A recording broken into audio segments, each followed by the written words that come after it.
মনোনীত প্রার্থী এবং ইন্ডিয়া জোটের সমর্থিত প্রার্থী শ্রী আশিস কুমার সাহার সমর্থনে আসন্ন লোকসভা নির্বাচনে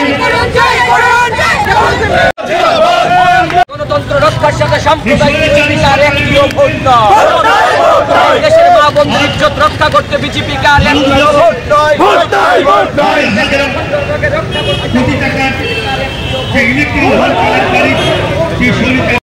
না দেখুন, আজকে ইলেকশন কমিশন দ্বারা নির্বাচনের নির্ঘণ্ট জারি করা হয়েছে।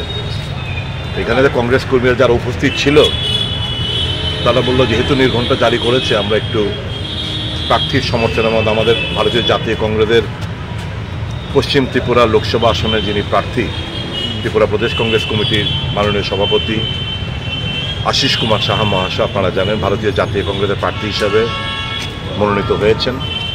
প্রার্থীর সমর্থনে কর্মীরা আজকে বেরিয়েছে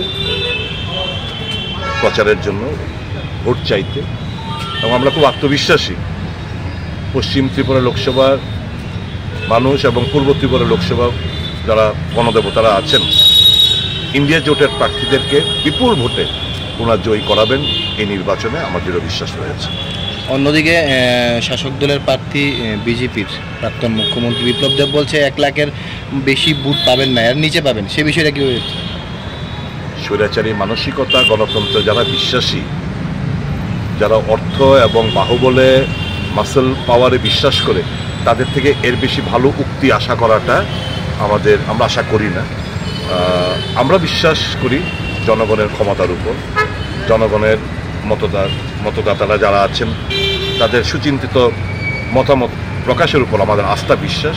আমরা জনগণের কাছে ভিক্ষা চাইছি সারা ভারতবর্ষের যে দুর্নীতিগ্রস্ত সরকার প্রতিষ্ঠিত হয়েছে, ইলেকটোরাল বন্ড নিয়ে যে না খাউঙ্গা না কিসি কো খানে দুঙ্গা, যার ডায়লগ আজকে সবচেয়ে বড় ডাকাত, এক্সটর্শন অফ মানি দেখা যাচ্ছে উনিই করেছেন।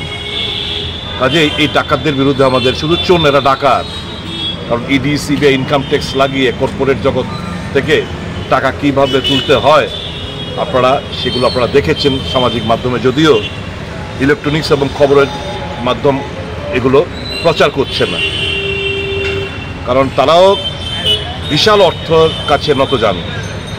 তো আমাদের বিশ্বাস রয়েছে আপামর ভারতবর্ষের জনগণের উপর, সঠিক মতদানের মাধ্যমে তারা এবার উচিত শিক্ষা ভারতীয় জনতা পার্টিকে দেবে বলে আমাদের বিশ্বাস।